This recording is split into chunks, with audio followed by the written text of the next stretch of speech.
I'm Erin Burns. I'm the head of brokerage operations at InsureTrust. We are a specialty wholesale broker that do nothing but cyber and tech, all day, every day. I have a great panel of all ladies here today, and we'll be talking about claims trends and incident response. So I'm going to let them each do a quick intro on themselves. All right, I guess I'm up first. So good afternoon, everyone. My name is Aubrey Weaver. I'm a partner at Cassandra Dubrook Smith & Profit. We are breach counsel, so we come in and help clients all day, every day respond to and investigate all types of information security cyber incidents. And I'm Victoria Painter. I'm a special agent with the United States Secret Service. I am actually located here in Brooklyn, New York, where I'm a part of the Network Intrusions Squad in the New York field office. So my name is Carolyn Ryan, otherwise known as CPR to most of you guys in this room. I'm here from the law firm of Mullen Coughlin. We do everything from pre-incident work, incident response, all the way through to litigation, and it's all that we do 24/7, 365. So, Lauren, over to you. Hi, Lauren Winchester. I am with Corpus Insurance, so a cyber insurtech MGA. I head up our cyber risk advisory, where we work with policyholders on the front end from a proactive cyber risk mitigation standpoint. But we also have incident response advisors that work closely with the claims team to help as incidents rise.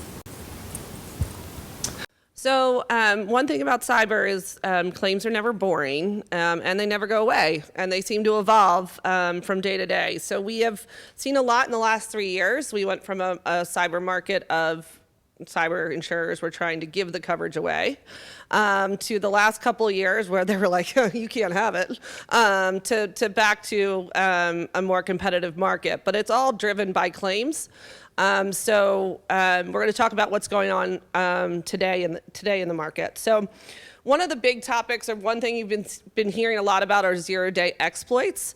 It's probably one of the most dangerous things out there that most of the general population don't even know what they are.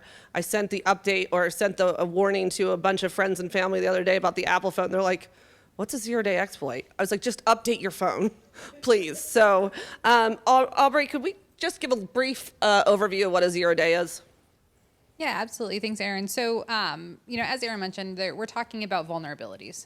So software bugs, essentially, that result in an unintended consequence. When we talk about zero-day exploits, we're talking about those vulnerabilities, those bugs that are utilized for malicious purposes before the software developer even knows that there's a problem, before that anybody has identified the issue, and before there's a patch available. So they're super dangerous just because we're talking about a company who may be trying to do the right thing. They're using secure.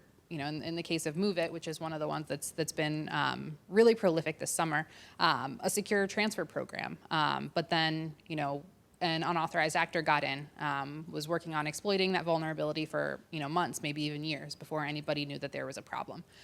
So we're talking about a company, thousands of companies across the U.S. Doing the right thing, using a secure file transfer program, but there's this issue kind of lurking in the background that nobody saw coming, that has resulted in a lot of impact to a lot of organizations. So that ties nicely, Lauren. CLOP, who is the name of the organization, because they have their own names, of these criminals that deployed the MoveIt vulnerability. What's happened so far, and how are organizations being impacted by this? Yeah, so the threat actor group, CLOP, this isn't their first rodeo with the zero-day. Even a file transfer software, they were the ones behind Accellion. They were the ones behind Go Anywhere in March. But their newest one has been MoveIt. And what we've seen is that they were able to get in quickly with the zero-day. They were able to compromise over 100 organizations that directly use MoveIt. But because of the nature of the software, where it's meant to be transferring files securely, you also have impact to a lot of downstream customers. It could be, a bank that was using the MoveIt software, and then customers of that bank who were sending information to the bank are also impacted. So wide range of use cases for the software, and so what we're seeing within the industry is how that has impacted downstream. But if we look at CLOP's leak site, because these threat actors that steal data and then try and extort for money. Their tactic has been to list their victims up on the leak site and then post the data as well if they refuse to pay the ransom. So as of Tuesday, we have 140 victims listed. 9 of them have been removed, interestingly. So either maybe they paid or there was something else going on. And then 83 have had their data posted already. So refusal to pay and plot making good on their threat to post. So that's kind of the known victims so far, but I'm sure Carolyn, you have a sense of how it's impacting the insurance industry. Yeah, no, absolutely. So unfortunately, we went from having, it was kind of a slow roll, especially in the beginning, because this was happening, beginning on May 31st. And as everybody is aware, it was not just one patch. It wasn't even 2 patches. We're on number 3, if I'm not mistaken, right now. Or actually, excuse me, now it's 4. And we have about, at least, from Mullen Coughlin, we have about 156 clients right now. So that goes to actually to Lauren's point is not everybody gets posted on their website, but also it's those downstream victims. And most of the victims that are being posted were the original victims, not the downstream victims. And that's what I think is really important. I know one of the things we're going to be talking about here today is data ownership and contractual obligations and how does everybody work in terms of third parties. But I think it's really important, especially to talk about claims trends, is to say, like, what is something from a software perspective, something that we all rely on? And what's something that could hit a big downstream, like something like that, like a file transfer software, something that you couldn't predict. But I do think that from an impact scenario, people say well, I didn't use Move-It. I was like, I didn't use that particular transfer, scenario. So why should I be worried about this, right? It's all, and you'll hear this, one of the things I always say over and over again is key takeaway. You are always responsible for the vendors you choose and the data who you give people to. So always think about that when you're evaluating your organization. Thanks for that. Aubrey, what are some of the strategies that companies can take to mitigate some of these risks, associated with 0 days? Yeah, so, again, one of the reasons that these types of issues are so pervasive and they're so, frightening when you're an organization trying to plan out, your cyber infrastructure and, your incident response planning, things like that is, these are issues that come out of the blue that nobody really expects to happen. But that's kind of exactly what we have to do. We have to plan for, what if this fail-safe, what if this safeguard fails? Really implementing layered defenses, things like that. So in the Move-It context, even though we're using a secure file transfer program that's intended to securely transfer those files, encrypted, transmission and all of that, what if we encrypt those files before we send them along? Put other safeguards in place that, if we do have a point of failure, that data is still protected. Beyond that, companies making sure that they are up to date on these 0-day vulnerabilities, that they're keeping track of exploits that are being released, especially when they're of such a critical nature as the Move-It and other, similar vulnerabilities, authentication bypass vulnerabilities for firewalls and VPNs, things like that, so that they can take appropriate action, whether that's, restricting access to those devices, implementing patches, whatever the case may be. And then beyond that, as Carolyn mentioned, everybody is kind of responsible for the vendors that they choose, making sure that we have appropriate contractual obligations in place, provisions that address transferring risk, address, how do companies respond to these types of incidents can go a long way in helping to mitigate that type of risk. And Victoria, how does the Secret Service get involved in these types of events? The first thing that we would tell you guys is to contact us. A lot of times companies don't want to reach out to law enforcement because of the harm that it could bring to their companies. But what we want to do is work alongside everybody, especially the victims and cybersecurity companies, to find out who's doing it. It's essential that we work alongside each other to figure it out. We can respond to the actual company. I know the Secret Service, we have offices all over the nation, and we do have people in every office that are trained to respond to these incidences. When you know that the exploit has happened and that there was an actual attack that has happened, call us. We can usually have somebody respond to it, do an interview, and we'll treat it as any other crime scene. right? But essentially, we want to help you all help us. Yes, we're here to investigate and hopefully, in the end, put somebody behind bars. But we're also here to mitigate this. We're here to work alongside each other to figure out how we can stop it. Yeah, you guys are working on patches. The software company is working on putting patches in place. But what are we going to do until those patches are put in place? And that's what we want to help you guys figure it out. We have forensic analysts who can actually, once we've taken the data acquisition, can go through and actually analyze this and tell you, okay, well, this is where the exploit happened. This is how the attack happened. And then you can work with our forensic analysts to mitigate the risks that these patches are needing to be put in place for.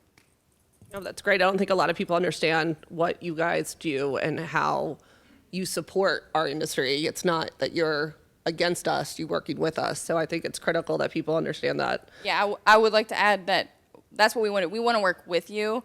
A lot of people will think, oh, Secret Service, they protect the president, right? We do a lot more than just protect the president of the United States.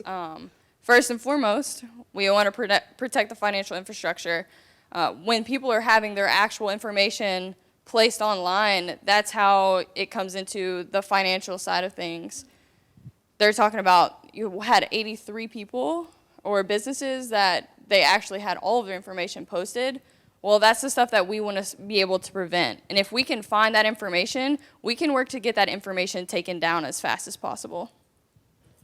No, that's great. Last point on this, from an insurance perspective, Lauren, Aubrey, Carolyn, any of the above, what do you perceive that might be happening with these from an underwriting perspective? Like, what's going to have to happen from a pricing perspective?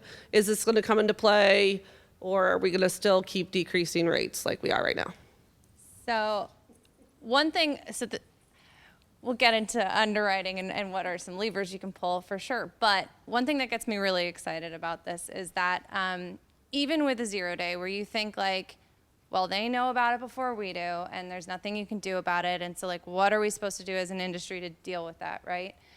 But, like, the cool thing with a lot of these types of attacks that are on the perimeter or file transfer software or something that, like, attackers can see, we can see it too if you're using the right tools, right? And if you have the right visibility into your book of business. And so when this happened, we looked at our policyholders and knew who was impacted directly right away. And we reached out, and yeah, 2 of them already had, been impacted by CLOP, but several of them hadn't been yet. And so we got them to patch right away, and so far, knock on like all the literal wood, don't have claims with them right now, right? And so there is this opportunity right now as an industry to not just sit back and say 0 days happened to us and we have to react with pricing and react with coverage, which could end up happening, right? But we can get really proactive and creative about how we work to shore up our customer base and work together with our insureds. Yeah, I do. I was talking to Laura the other day. She was telling me that they were contacting all the insureds. She's like, except we had one that was like, it was like a Thursday. And she's like, they're like, oh, we'll get to it on Sunday. She's like, no. You'll get to it today. They were already compromised. So moving on, just a couple of things that we touched on with 0 days is data ownership and how important it is to understand data ownership within an organization and who you're giving your data to. So Aubrey, how do we identify a data owner and what factors should be considered?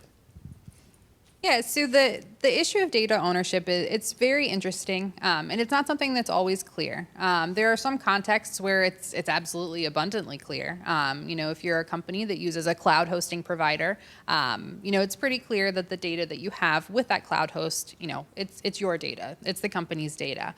But when we're talking about data transfer for other purposes, and the one that I've been dealing with a lot especially in the Move It context, I feel like my last month and a half has been completely taken over by Move It. So I'm sorry I keep coming back to it. When we're transferring data for some other purpose. So not where, we're just storing data on behalf of someone else, but where we're transferring data for some independent purpose. If an employer transfers data outside to a health insurance carrier or health insurance provider, for instance. Yes, the employer is the source of that data, but that the data subject, the employee, has their own independent relationship with that health insurance provider. So looking at it from that kind of context, well, who does own the data? Who was the source of intake of that data? Who collected the data? Maybe it was the employer, but it's not simply a situation where that health insurance carrier is holding that data for the employer. They, have their own independent uses for it. They have their own independent relationship with the employee. So it becomes complicated, and there's not a whole lot, at least within the U.S., of guidance with respect to who is a data owner and who is not. So it becomes an interesting issue and kind of a point of contention, I think, on the legal side. Yeah, no, absolutely, Aubrey. I 100% agree, and I think one of the most critical things, especially in the incident response world, you have the conversation about, on the first phone call that you have with everybody, you say, what your state, I'm here to advise you as to any state and federal and contractual obligations that you're going to have, but guide you through the data ownership process is a huge one because, to your point, it's a murky water. A lot of the times, people make it easy and they put it in a contract, especially in the context of healthcare organizations. Usually business associate agreements between healthcare organizations spell it out, that I remain the data owner the entire time. If I'm a hospital and I give my data to X, Y, and Z, electronic medical records organization, I still remain to be the data owner. But why is that part important? It's because data ownership then is the deciding factor on who needs to make sure that people, the end run people, are notified appropriately, right? So that's the reason why should we care? Why do we care about it? Data And ownership? who pays? And who pays? There you go. And that's the ultimate, and that goes to the contractual obligations associated with it as well. But I always think about it about where it gets the murkier water. You got law firms. Who loves law firms? You guys love law firms. Right? I'm keeping my hand down. I'm keeping my hand down. But data ownership becomes a very big issue if a law firm gets attacked, which, by the way, in terms of statistics, the top violator in terms of, and the top vector of attack, the first one that's up there in terms of the one who always gets hit, professional services. Problem children. Yep. And but it's because of the wealth of information that's out there, but the nuances associated with data ownership, because they're going to be the ones that represent healthcare organizations, the ones that represent M&A, personal injury information, you name it. And that's why it becomes a huge impact. They've got all the good stuff. Oh yeah, we do. So Aubrey, with that, how can this issue be clarified, in future regulations or statutes that might be created? So, Carolyn brought up the healthcare context, the covered entity business associate. So that's really something that's required. Under HIPAA, you have to identify the covered entity. The covered entity then has the obligation to identify all of their service providers as business associates. So I think implementing some sort of framework like that, or at the very least, some sort of guidance. What is a data owner? Looking at, again, who's collecting that data? What's the purpose that data is being collected for?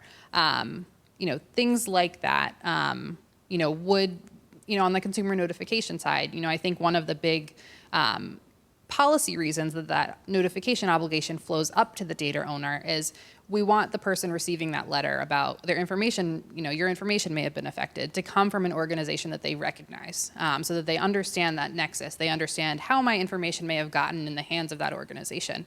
So I think that's another piece of it. Would they recognize the organization that's sending them the notification letter? So, those are all factors that kind of come into my head when I think about that. But, I'm sure that there are more out there. I'm sure you can think of others. I think with that point is important. Not only does an insured want to control the message, but when they're contracting with these third parties that have their data, in order to make sure that third party tells them when something happens with them, that also needs to be in the contract, because there's many regulations out there that all vary state by state of how long you have to notify before the regulators can come after you. Well, if it's a 30-day notification and your third party contract tells you on day 29, well, good luck notifying however many individuals in one day. and effectively and legally. So I think that's another key point that, it's been around for a while, but it's one that's never going to go away. Well, right, and I think that from an industry standpoint, and Lauren, you brought up an excellent point, is money, right? Who's going to actually notify these people and where those liabilities are going to end in the line then of get the sand? sued. I mean, because we can't be up here without talking about the case from BIPA, right? That close to 300 million, where it was actually the vendor that was the one that was attacked, but the trucking company is going to be on the hook for close to 300 million right now. Now that's up on appeal, but it is certainly one to think about, is responsibility for where you bring your data, where your data is going. And I think from the insurance industry, and I know you guys, we've talked about this a lot, is you got to think about who the vendors that you're choosing and where you're bringing that data to, but also that in the event that they're having something, goes to your point is, who's going to be paying for this? And do I have auditing rights? Do I have the capability to, if I ask you for forensic data, are you going to give it to me? And when are you going to notify me? Because I always say the lawyer language of, notify me in the event of a cyber incident. Every single time I see it in a contract, I'm like, ugh, lawyers. But if you're on the organization on the positive end of it, it's something that you want to see, because they're going to have an obligation to notify you, even if your data is not impacted, right? Or they don't know yet, so you don't get blindsided right before a deadline. So all things that you want to be making sure of to put in those contracts. No, I think all really good points. So we're going to shift a little bit to funds transfer, social engineering, phishing, which since we all were just talking about Taylor Swift, I feel like I have to say, hi, I'm the problem, it's me. It's like, I've never gone away. I've been here the whole time, and everybody just wants to talk about ransomware. Like, guys, I am a problem too, and I've always has been. So with that, Aubrey, how can we mitigate risk associated with social engineering and phishing? It's tough, and I know this has been a topic forever, but it really comes back to employee training, making sure that employees know, what those risk factors are comfortable asking questions and pushing back. I know one of the tactics that's most commonly used is, this request is coming from a position of authority, makes that individual a little bit less likely to question it, but just making sure that employees recognize those red flags. We can put all the technical safeguards in the world in place, and, the threat actors are going to continue to come up with ways to get around those. So, we're talking about that last line of defense as employees, so just keep harping on the employee training, on the phishing tests, everything. Throw everything at the wall and see what sticks. How have these types of losses impacted Corvus? So yeah, we always take a look at our causes of loss across the years, and in 2022, it was 38% of our claims had a fraudulent funds transfer involved, whether it was attempted or actually successful. So this is a regular type of incident being reported every single week. And, I think within the cyber insurance industry, we have some sublimits to account for that and everything. But in talking to Carolyn, average fraudulent funds transfer that we're seeing can easily be $150,000. I think ours was around $100,000. But with sublimits, it's hard for me to actually say the full amount lost. I'm sure you keep stats on that, Victoria. But threat actors have been very emboldened to increase the amounts, and it's usually not just one transfer. They're able to get in there and affect multiple transfers before companies are getting wise. So the dollar amounts are really staggering with all of these attacks, and it gets forgotten with all of the super newsworthy 0 days, but this is happening every single day. Yeah. Especially with the deep fake threats. I know I get asked about that a lot because you see it in the news all the time. We did have one the other day where they actually took a YouTube video of somebody that was up there and they manipulated it, and then actually teams called someone the other day, and then which led to a very big wire transfer fraud. But at Mullen Coughlin, we saw probably on average about 150,000 out the door. But I will say one thing for everyone is to call Victoria from now on. So I'm gonna join you right over She here. has business cards. Yeah, she has business cards. But Not so enough for Victoria. everybody. Yeah. Not enough for everybody. With that, Victoria, how does the Secret Service get involved in these types of claims? What's kind of the best practices that you would, in an ideal situation, would like someone to take when something like this happens? As soon as you see it, You hear a lot, see something, say something. When you see that red flag, say something. Whether it be on the personal level or it be in the business realm, if you see a red flag, say something. If there's an email that you get that just kind of seems like a little bit weird, it doesn't hurt to pick up the phone and call who it came from. That doesn't mean use the phone number that was in the email, okay, because they changed that phone number, but use the phone number that you regularly would call them on. You said we keep track of the dollar amount. It is so high that there's no possible way to keep a running tally to be able to say, oh, here you go. You can throw a rock and you'll find somebody who's fallen victim to this. And where it's happened to one, that same person is probably, whoever the bad actor is probably doing it to, let's say, 100 more people the same way, if not different ways. Social engineering can come anywhere from an email to a text message on your cell phone. When we talk about data breaches and these zero-day exploits, your information is being posted somewhere when these breaches happen. It's not that hard to figure out where you work. It's a Google search. Everybody these days is on Facebook, LinkedIn, Instagram. You're usually posting something about where you work. It doesn't take too long to figure out, okay, let's look at where they work at. Let's see the hierarchy of this.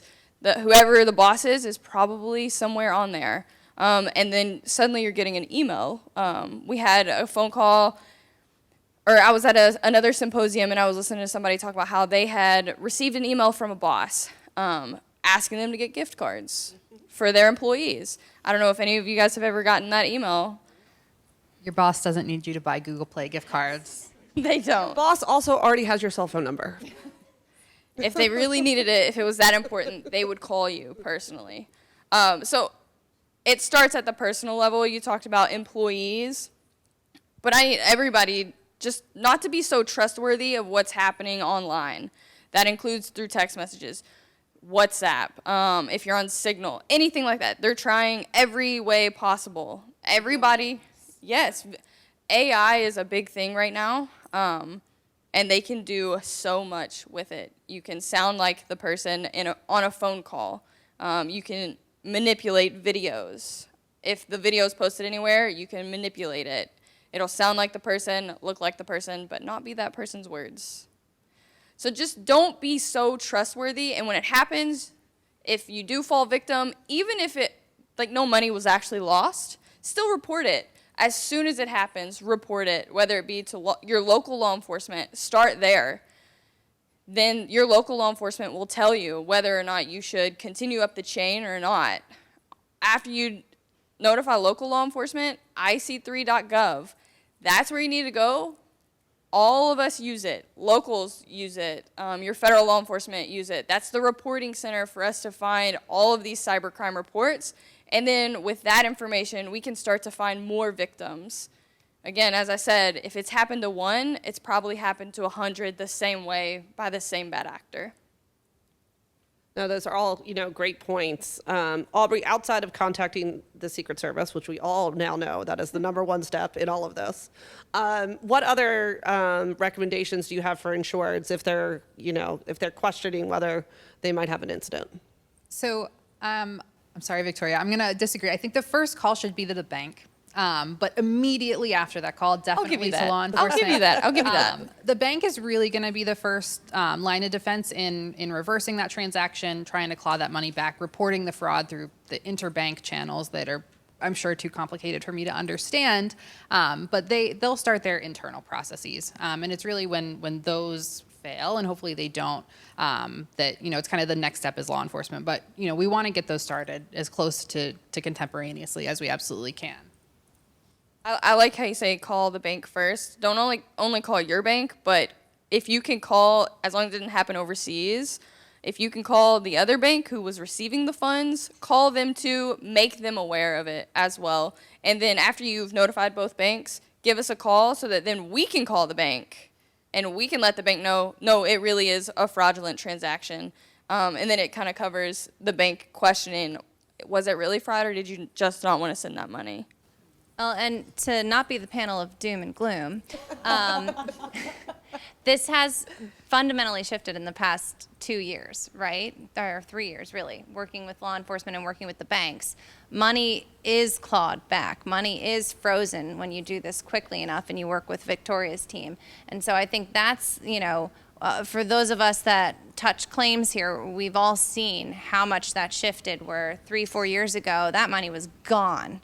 Especially when they waited too long, right? But we're in this position now that when your clients, your customers, your insureds know to act quickly, money is often frozen and brought back. I think the FBI actually just recently reported that, and I know because you guys all combine a lot of that, in terms of those statistics, that they have a likelihood of clawback at 60% with the first 24 hours. And I feel like, why we call you guys, because we do work together, is because banks give you guys more information than us.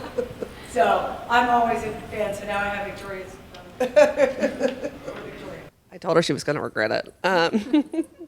So shifting gears a little bit, pixel and tracking technology exposures have become a thing over the last year.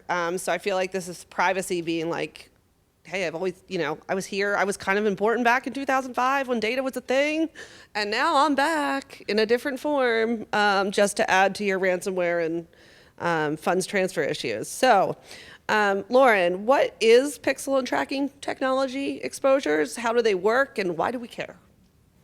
Yeah, so it's been fun for me because, privacy matters again. So it's great to be able to dive back into it. But with website tracking technologies, there's a variety of different website tracking technology, and it's nothing new, right? Cookies, other types of things that are within websites that are able to help optimize websites, help companies get a better understanding of the website traffic and what folks are doing when they're on their websites.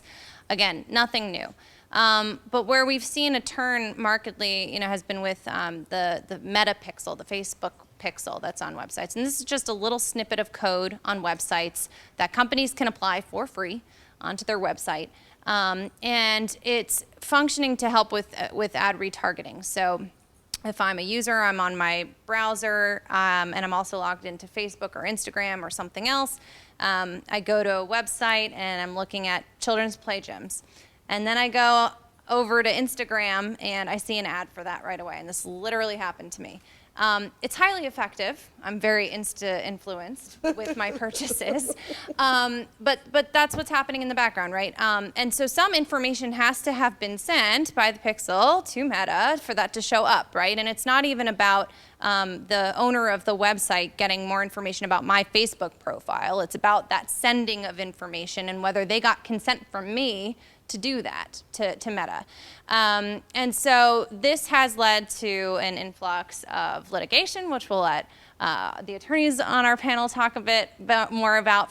But from the insurance perspective, this is where we're starting to see over the past 8 months an influx in privacy litigation.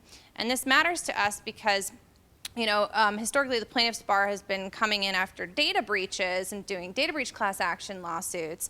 But now that they're coming in with this privacy angle, and obviously BIPA's been around, this is not entirely new, right? But a new wave of litigation is of concern to insurers because these are additional lawsuits that we have to then go and see, are our policies and the wordings going to trigger us having to defend and potentially pay settlements or, So that's of concern, and these things can cost potentially more than the normal cyber attacks that we're seeing first party. So it's definitely become an area of interest to everyone within insurance to try and grapple with, should the insurance policy be trying to cover it, all that kind of stuff. But to talk more about the litigation. What types of lawsuits are you seeing, Carolyn? And are certain industries being more impacted than others, or are some immune to this? What's your thought on that? Absolutely. I mean, I think we're running tight on time, so I'll give the punchline away for everybody. They're basically taking an old law and manipulating it. Oh, plaintiff's bar, yay, so different. But really what it is in terms of a target, we're talking about, who's the one who's going to have the biggest bang for the buck is healthcare organizations. And why does that matter for pixel purposes? Is because they're going onto a chat, a website, they're looking on and they're saying, you know what, I am depressed, I am suffering from depression, and they direct you to a doctor, right? Then all of a sudden I open up my Facebook ad and Zoloft or any sort of antidepressants come up on the first one. That is where you're going to get yourself into trouble from a healthcare organization, is the collection of data. And that's where we're seeing a heavy majority of the lawsuits, is just that information being exchanged. Because is that considered PHI? Is it considered treatment information? Is it considered protected information? And how is that implications? But, to Lauren's point, we're seeing a lot more of the escalations in terms of class actions. Google Analytics, by the way, is another one that's up there next. So even Chat box, session replay. But the other thing to add here, old laws being made new, the VPPA, Video Privacy Protection Act. This is where you get outside health care. We don't yet know where these cases are going to go and how much they're going to cost. So, it's a little bit like raising the alarm, but not really knowing where it's going yet. But the VPPA statutory damages are concerning because do you have a video on your website and the pixel? So much more to it that, there's great defenses that counsel have that will hopefully help slow this roll. But it's not just healthcare. Right. And just so, you guys it's more settlements. Nobody's taking anything to the mat right now, but that remains to be seen. Great. Well, I think we are out of time, so that will be it. Thank you, ladies.